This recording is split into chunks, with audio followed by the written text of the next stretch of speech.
Eu, nós, na cidadania. Culturas surdas em reflexões ou nas ações?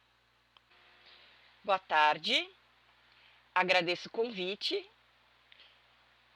Esse é o meu sinal e o meu nome é Elias.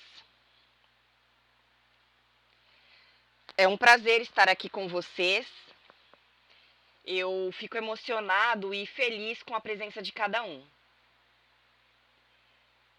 É muito importante que vocês participem desse momento de interação para absorver e aproveitar bem o assunto que vamos tratar aqui. Aproveitem bem esse momento para aprendermos o máximo.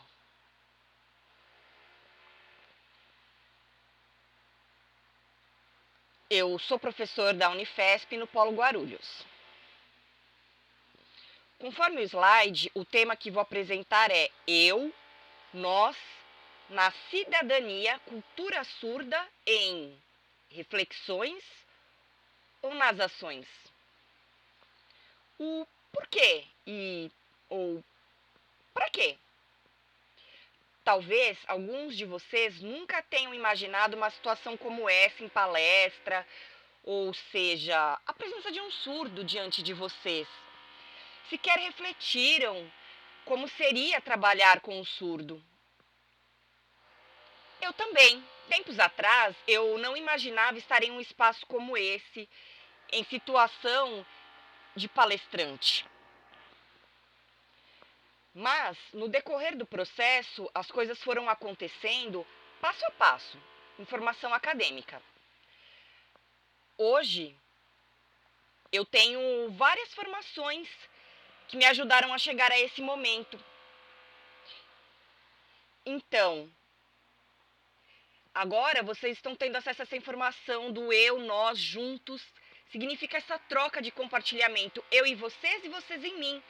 Um interiorizando o outro, no sentido de trocarmos experiências. No futuro as coisas podem se inverter, eu estar aqui, vocês me assistindo, e eu assistindo, ou eu assistindo vocês.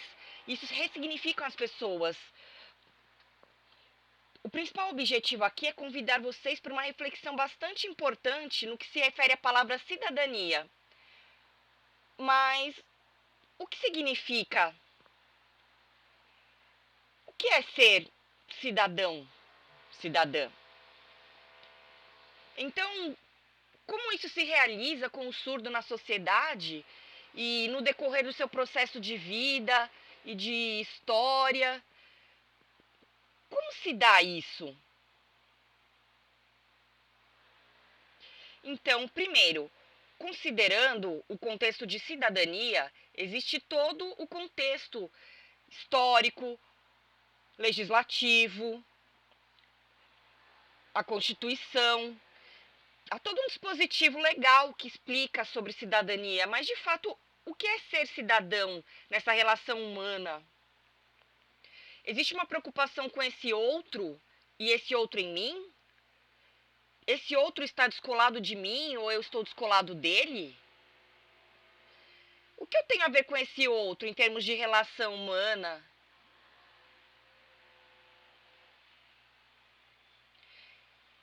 Então, esse é o momento para pensarmos no que se referem às práticas cotidianas, pensar nas questões relacionadas à família, às escolas, às questões linguísticas. Quais as ações humanas? Precisamos repensar a prática cotidiana, eu conectado com nós. Vou mostrar para vocês um vídeo curto. É uma poesia, uma reflexão a todos vocês que são humanos e que fazem parte nessas relações, em todo esse contexto histórico com o surdo. O vídeo, por favor. A palavra é surda, não é surda-muda. Muda é uma pessoa que não tem voz. O surdo tem voz. Se você duvida, deixa ela gritar no seu ouvido. 2. Libras é uma língua completa, com gramática e tudo. Não é mímica, igual aquele jogo Imagem e Ação. Não. Também não é gesto, tipo o banheiro é pra lá. Sinais podem significar palavras, mas também representam estados emocionais diferentes que deixam palavras como saudade no chinelo. Quer ver? Saudade. 3. Não existe milagre. Por que essa surda não usa um aparelho ou um implante para ouvir logo? Todos os procedimentos para normalizar as pessoas envolvem dor, custo e risco. Envolvem dizer, você está errado, você está errada, você está errado. Tem um padrão e você não se encaixa. Quer aprender um sinal? Opressão. 4. O surdo pode ser esperto, lerdo, legal, chato, tímido, bravo, homem, mulher. Nenhuma das alternativas, todas as alternativas, igual uma pessoa, sabe? Se você se sente diferente, assustado, incomodado com o outro, quer aprender? Empatia. Empatia. Empatia.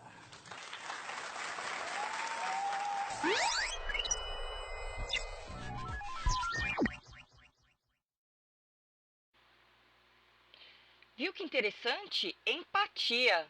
Vamos parabenizar essa poesia, eles estão de parabéns. Merecem aplausos mesmo. É bastante interessante quando se fala de empatia. É importante mesmo empatia? Na verdade, é mais do que empatia plena.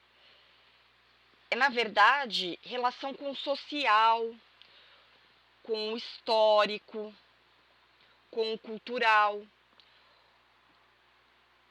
Quando falamos de empatia, parece que o eu está dentro do outro, ou seja, a condição é a mesma dentro do outro. Nós precisamos ir além, entender esse contexto desse outro, qual foi a sua trajetória de vida até aqui. Porque só a empatia parece uma coisa momentânea. Então, com a presença de uma pessoa em processo momentâneo, pensamos que é legal, que emoção, mas depois você vai embora, esquece a condição dessa pessoa. O que estamos apresentando aqui é mais do que isso, é você incorporar esse outro naquela especificidade, naquele contexto para compreendê-lo. Existe nesse sentido um modelo social que foi historicamente estabelecido, mas foi assim, é assim. E o surdo? Ele é um modelo ou não? Nessas condições, o surdo está excluído desse padrão. Aí chamam, vem cá, surdo, vem se juntar ao grupo. Mas é só um. Ou aquele é um indivíduo humano e tem a sua dignidade? A maioria dos modelos acham que o surdo precisa ter voz. Precisam falar, precisam ser perfeitos, e isso. Mas, metaforicamente, os surdos têm voz. As cordas vocais estão em nossas veias, a fala, gritos, estão em nossas mãos. E essa voz é produzida em língua de sinais e precisa ser valorizada e respeitado o aspecto linguístico. Não deve sofrer deboche e muito menos desprezo, há que se compreender a história de luta e de vida dos surdos. Como se dá a cultura em aspecto humano em toda a sua história? Tem um autor, o Nogari, que ele explica que existem 3 aspectos e momentos para se compreender o humanismo. Lá na Grécia, por exemplo, se valorizava o corpo, a pintura, a arte. No contexto grego, tinha essa tensão sobre o corpo, a estética, valorizavam a questão da literatura, da narrativa, famosos e personagens históricos que faziam parte dessa cultura sobre a compreensão e o valor do corpo. O segundo ponto seria filosofia, mas filosofia para quê? A filosofia é importante, tem um enorme valor para compreendermos questões que são próprias dos seres humanos e nessa cultura específica, dá para acreditar no humano e como acreditar nesse valor humano e como pensar as condições sociais? O terceiro ponto é sobre o valor ético, onde existe uma valorização bastante grande. O valor está relacionado ao trabalho e ao contexto que esse indivíduo vive na prática. Quais práticas são valorizadas e quais condições familiares que são importantes nessas condições do indivíduo? Vocês podem observar, né, que existem esses modelos mostrados como essa imagem, né, vai mostrar. Ele é um artista surdo, Léo Lin. Essa pintura ela vai nos explicar que em tempos anteriores havia discriminações, massacres da dignidade e do valor humano, porque o pensamento da época era que não combinava com o modelo social e não servia para participar do âmbito social, político, cultural, econômico, etc.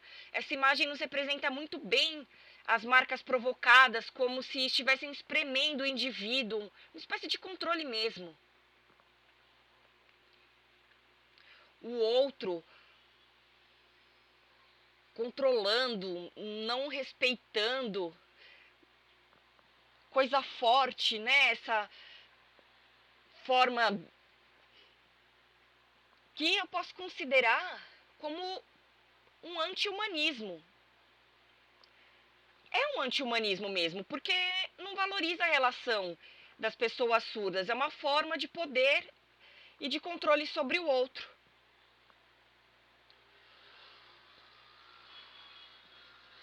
Então isso ocorreu, infelizmente. Pode passar.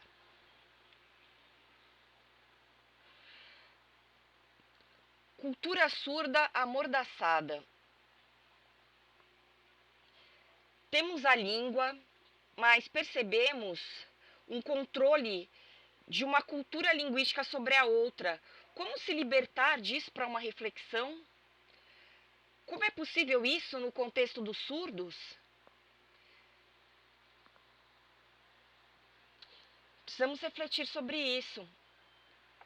Esse autor, Lane, explica que, se formos analisar, há uma imposição de língua, enquanto o surdo está na resistência de luta para a superação dessa dominação de um grupo majoritário. Assim, se distanciando esse controle de imposição, nós conseguimos dissolver e precisamos, com força, das condições dos próprios surdos para fazer isso. Até porque nós somos humanos. Então, nós precisamos, né, dessa força dos surdos. Pode passar. E como pensar a igualdade?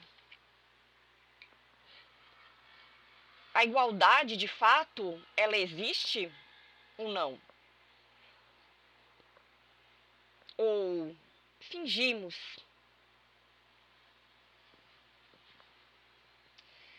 Será que brincamos de ter igualdade? Por exemplo, aqui chamamos várias pessoas, no auditório temos uma diversidade e é muito interessante essa diversidade, mas esquecemos que a língua, a cultura dessa, né, pessoa é importante. A pessoa vem, é mais um, mais uma, precisa haver respeito entre os indivíduos, compartilhamento e falta isso. Se pensarmos, por exemplo, no contexto da Revolução Francesa,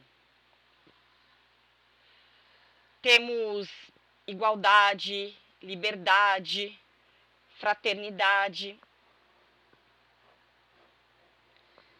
São conceitos bonitos, mas a igualdade, ela teve o seu processo contínuo? Liberdade em contínuo mesmo? fraternidade, temos isso de fato?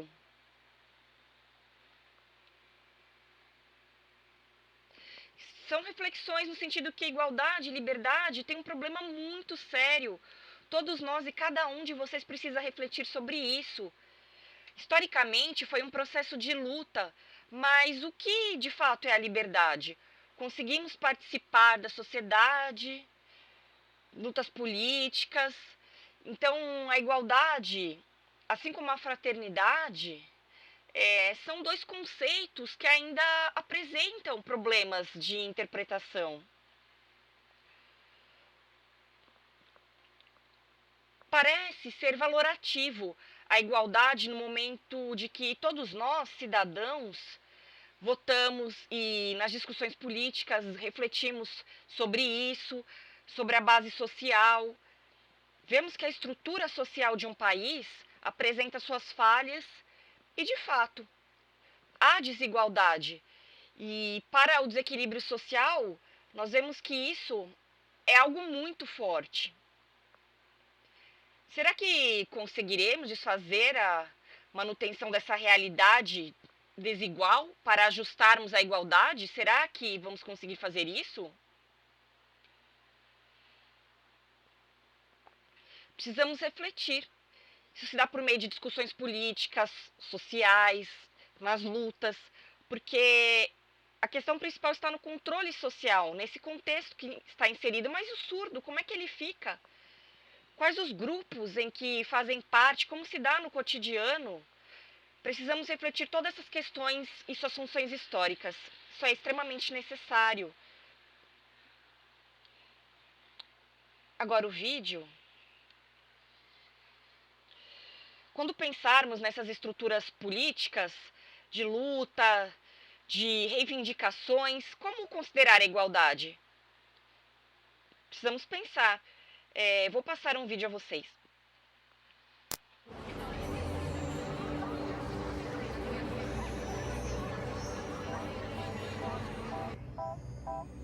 Hello, I'd like to open a bank account.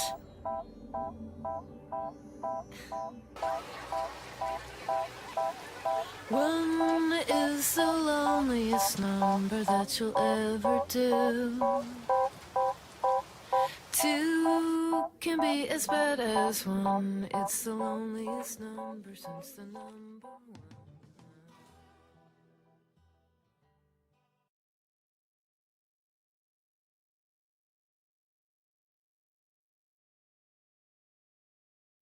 Então, imaginem, cada um de vocês, cada um, uma única pessoa em meio à maioria cadeirantes, cegos, maioria surdos, maioria com síndrome de Down, e você sozinho dentro desse contexto. Como olhar para si mesmo? Como você se sentiria nessa situação? Percebam que não existe modelo de igualdade. Não existe. Algumas coisas estão estruturadas socialmente, politicamente, e nós precisamos lutar com isso para atingirmos o mesmo objetivo. E por isso que não é o eu deslocado do outro, e sim o eu junto com o nós.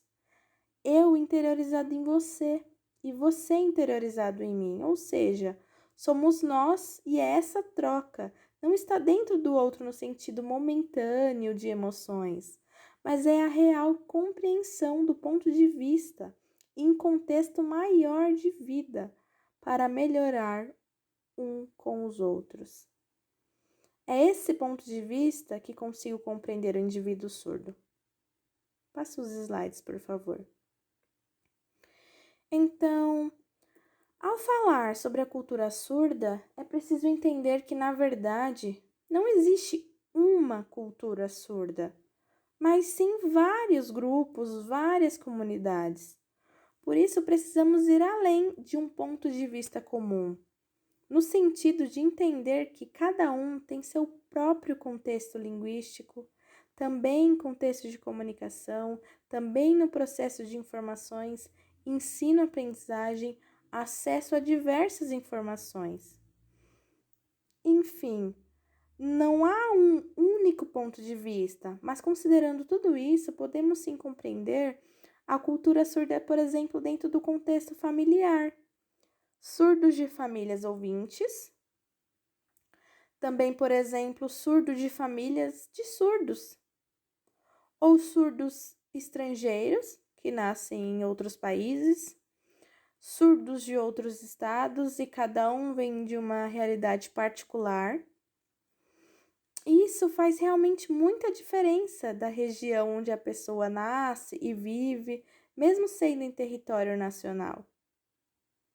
Então, temos ainda a produção de materiais didáticos, livros, revistas, e as culturas vão acontecendo. E assim, essas produções também são os artefatos culturais. Pode passar, por favor. É um vídeo.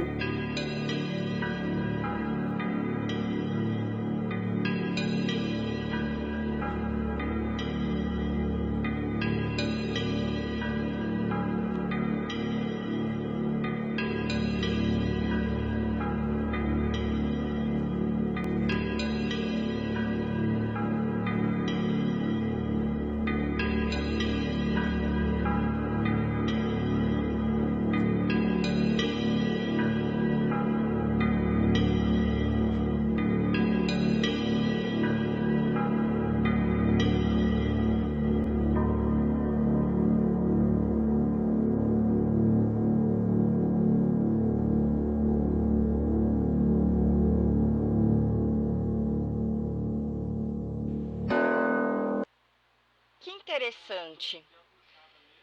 Tem um autor que é o Norberto Elias. Na verdade, Norbert Elias. Interessante que para ele, o indivíduo não está separado da sociedade, mas em constante interação no sentido de que o indivíduo está na sociedade e a sociedade no indivíduo. Estão juntos, mas acontece que muitas vezes nós vemos que a sociedade ela é excludente, mesmo que por muitas vezes isso não ocorra por maldade, mas por falta de informação para se chegar à igualdade. As pessoas não sabem o que fazer e esse vídeo mostrou e representou muito bem isso. Vocês viram? Tem uma pessoa ouvinte que está perdida, querendo informações, e aí ela pergunta para um surdo e para outro surdo, mas não há uma compreensão. Imaginem vocês numa situação semelhante a essa. O que vocês fariam, hein? Então precisamos considerar essas três coisas. Se você está acompanhado de alguém nessa interação de comunicação, alguém fala, oraliza. Você pode sinalizar ou tentar oralizar. São várias as possibilidades de se comunicar. Abrir isso tem um problema sério. Por exemplo, aqui no Brasil, pensam que o português falado seria prevalecente à língua de sinais, que ou pressionando ou que controlando a outra língua. Mas vemos que nessa situação, relação dessa forma não há de funcionar. E se formos analisar historicamente, vamos perceber o trauma histórico desse controle sobre nós surdos com esse enfoque colonialista. A Libras, a língua de sinais, ela é vista e nós pensamos que devemos evitar o português. É vista dessa forma, dá para pagar, mas não. Precisamos abrir possibilidades de se relacionar com o outro. Agora, eu, o outro ou eu, nós? Às vezes, é preciso olhar para si mesmo e visualizar para o outro, para a interação. As pessoas se esquecem do outro e se descolam. É preciso se achegar a um outro humano, mas como? Esse detalhe é extremamente importante e Não dá para ignorar o outro como se ele não existisse.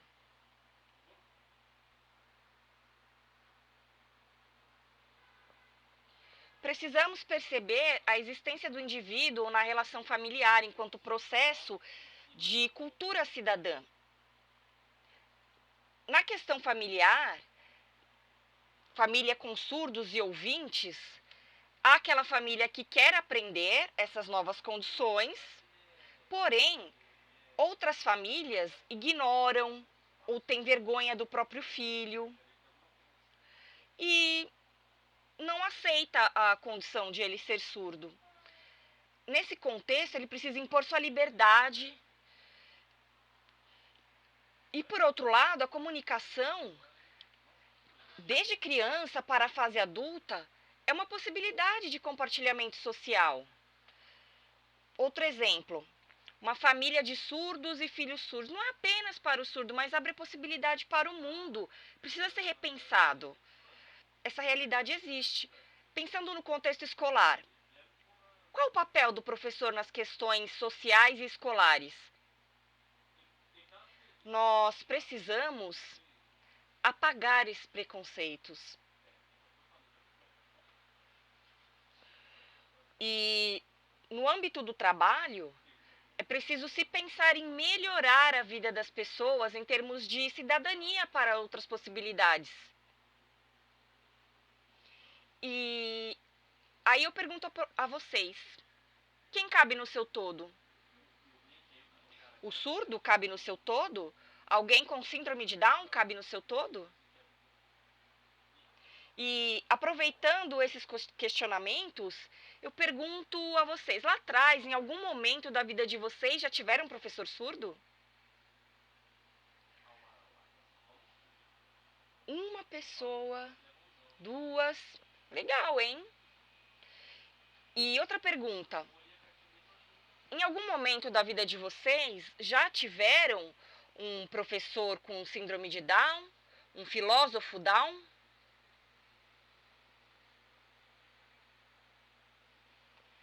Estão me respondendo que nunca. Por que será, hein?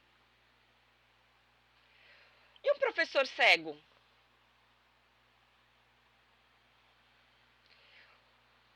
Porque vocês criaram e construíram um modelo social e de cidadania e vocês foram criados nessa estrutura. Por isso que temos a responsabilidade de quebrar esse modelo. Nós precisamos refletir. Esse é o momento para pensarmos, porque pessoas que falam, puxa, que bonito, a ideia de um professor com síndrome de Down ou um professor surdo, mas não é somente pensar, e sim para ação. Como oportunizar as pessoas nesses espaços e o que eu posso fazer nesse sentido? Tem algo que eu possa fazer para oportunizar? Chega um surdo, um cadeirante, uma pessoa com síndrome de Down, um cego, a pessoa fica com receio de contratar. Não dá essa oportunidade para a pessoa provar com distanciamento, cria uma muralha. E então precisamos pensar de forma macro e ter consciência para que as possibilidades diferenciadas e essa realidade que está posta faça sentido. Precisamos ter acesso, acessibilidade e oportunidade. Quem cabe no seu todo?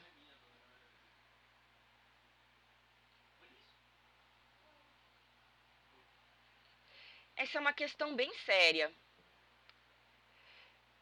Eu peço a vocês agora que reflitam e façam a leitura dessa citação. Reflexões e ações inacabadas. Qual o modelo de cidadania?